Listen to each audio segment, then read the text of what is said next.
Hello everyone, today is Tuesday. I'm off the beaten path of Sundays of recording, just refreshing. I don't know, I might upload it tonight or not. This is canvas number 3 of Saga, and Saga 2, canvas 3, and we're using a Starfish. Starfish 1 on Instagram, Andrew Amplified, same name.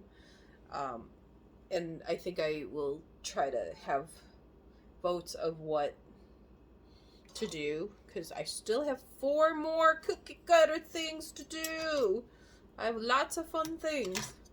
I got lots of things, and then another project I'm doing that I'm have to wait for the items to cure, or I'm making rocks. If you ever saw Rachel Rocks in Canada, that does painted rocks, being in a desert. I have lots of ideas. Yep, I'm gonna have some fun.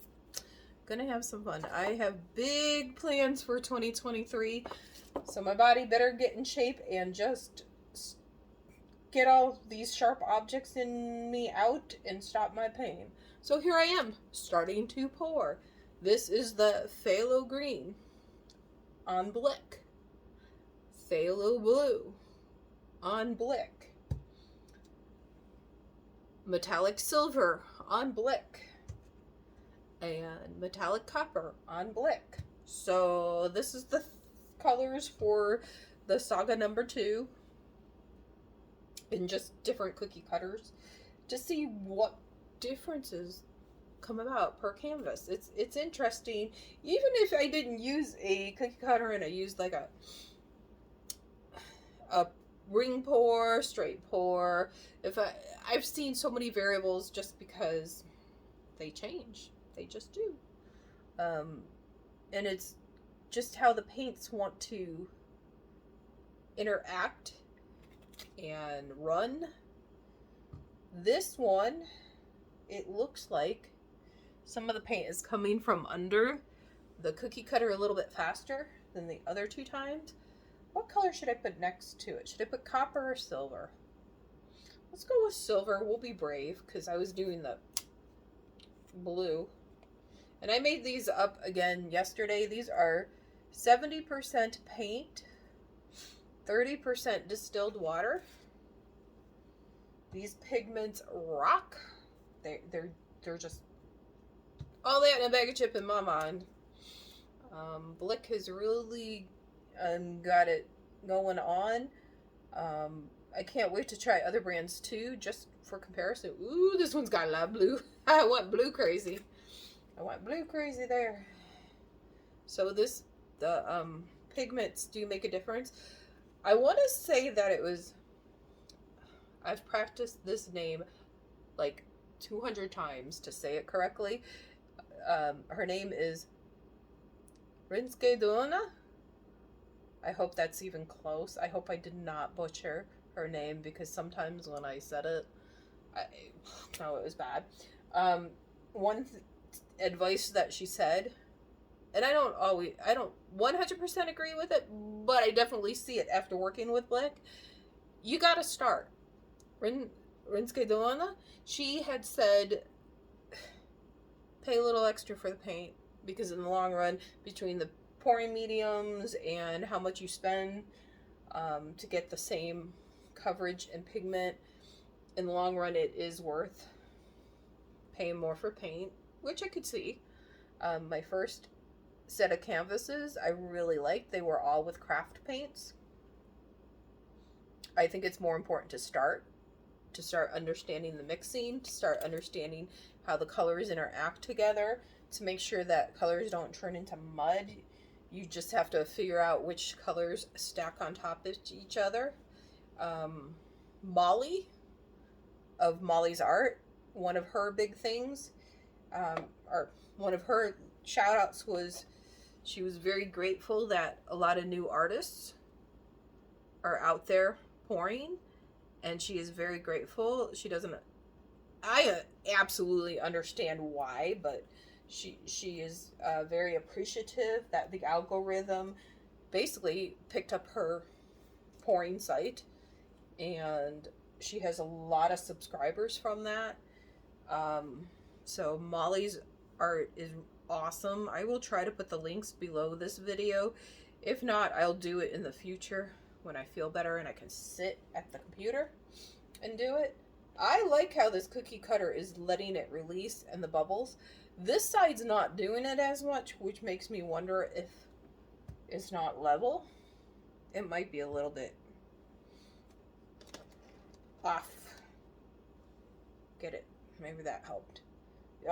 You can definitely make sure you're leveling your canvas to make sure that the pour. And you know what? I'm ambidextrous. When I used to oil paint years ago, I used to have brushes in both hands. So I don't know why. I think we're just trained because of the 10 key on a keyboard in your mouse. And if you try to change it, and if you ever share desks with anyone, if you're trying to change it to left person just because you want to give your right hand a break because you can use both hands, it's like, oh my gosh, she changed the settings. Come on. I don't know. When I was young, I just didn't like the idea of having one dominant hand, one dominant this and that. So I tried to always use both hands. I loved sitting next to people that were, if they were right-handed, I would purposely eat with my left hand so I'd bump them. If they were left-handed, I'd purposely eat with my right hand. That was my mischief. They're like, what hand are you? I'm like, I can eat with either hand. Ha ha ha. Yeah. So I had fun with individuals that would just sit next to me, and they just didn't understand that. I guess I trained myself that way, but I do know 3 people that are ambidextrous and they can use both hands. See, out of habit again. I don't know why. My camera's off to the right. I should be using my left hand so you guys can see everything. So there we go. Oh, copper's the last one. You know what? Copper has been really strong in a lot in the paintings in blue. So let's just do it. You know what? Let's be brave. Let's see if I can just do dots. There we go. Let's see if that copper adds a little something. Yeah, something. How is everyone? Are you having a good New Year so far? Have you tried paint pouring? Let me know what your challenges are with it, what your perspective is. Let me know if you have ideas on what can be done that may not have been done before. The one thing about Blick, I do, like I said, on this, currently have it set as 70% paint and 30% distilled water. My next round of canvases, I'm probably going to bring it to 65 paint and 35 distilled water because the paint's thicker and the pour is a little bit tougher to get it to roll. This is the base paint. This is just a basic house paint that I used. Okay, this is not going to work. Okay, well, there goes that idea. What color? We have a lot of blue, so don't want to use this paint for that because it's a little, I'd rather use the house paint. There we go, we got it. We got it, girl. Eventually I do want to do it on full wet canvas versus just doing the dry canvas that's pre-coated. I pre-coat the canvas because I definitely noticed that if there's any separation or cracking or anything, because I like the cracks, I actually do. The first Saga that I had, the cracks really added a layer of a color that came through, and it looked like cracked lava in that color. So And that's just Valspar. And that one's also 70/30, but Valspar you can tell is a thinner paint. So let's see if we can get this. Ooh, look at how watery this is. Wow, I did not expect this. Yeah, I might have to make it thicker for pours. Let's do this slowly. You know what? Let's get the heat gun going. I might go with the blow dryer. Let's see. Get some of these bubbles out. Ooh, they're all popping. Yeah, I got. So I got some, I guess you call them paint buggers. Because when I painted look at that, paint bugger. Don't be afraid. When it's wet like this, usually you don't do too much damage to what you're doing. It's when it starts being like half dry, half wet, that you got to be careful. You got to worry about possibly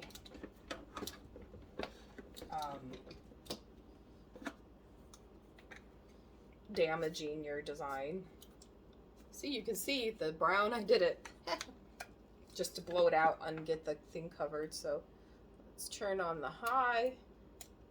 Oh, that didn't work. Did I? There we go. That's weird.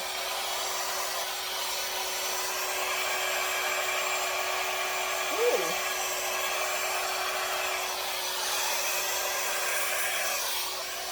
Ooh.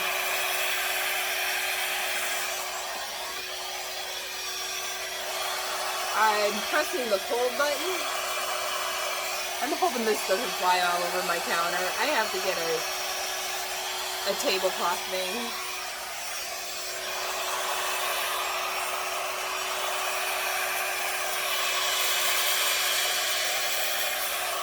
Ooh.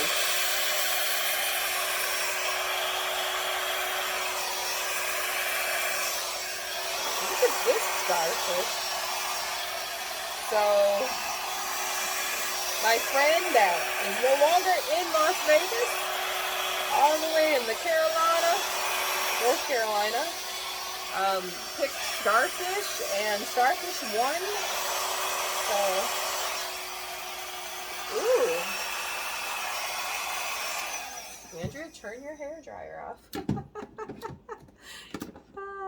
Yeah, that's fun. So, let's see if we can blow some. I like. We'll see how this dries. This looks interesting.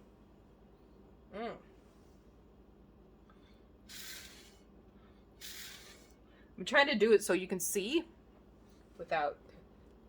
Ooh, I like it. It's kind of hidden. Don't blow paint. Ooh. It's like the brown background is kind of sucking it in. This is pretty cool. Let's see if I can do some tilting now, because I don't want to lose all the color or have it come in when it dries. So let's do that. Ooh. Dang it. Put it on my lips. That could happen. I'm glad. I think most of this, unlike oils, I think most of the acrylic are non-toxic. Because I remember when I was learning acrylics, I was in fear between myself and I had a cat that Ashes, he lived to be 22, and he was nosier than a dog. And then I had Chester Theodore Amadeus, my little red min pin. He passed away this July. And actually Ashes trained Chester, and now I have Bear, Antonio Densworth, Ooh. This just looks mysterious. I don't know. I don't know. I mean, I don't know. I still got a clean finger. Imagine that. I do think I should have done the brown just along the edges a little bit better. It was a little bit too much watery, but I'm learning and I don't know how this is going to dry. Let's get some hair dryer going again, because this is just, I don't know.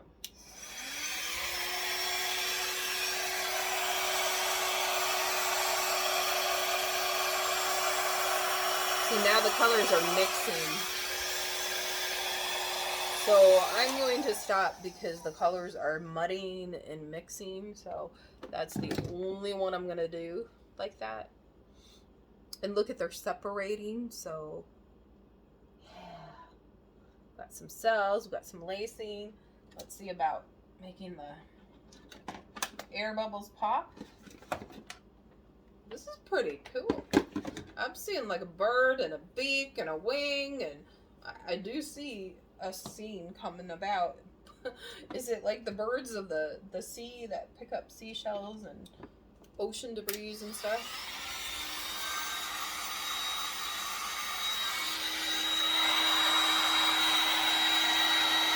Make sure I pop all the bubbles.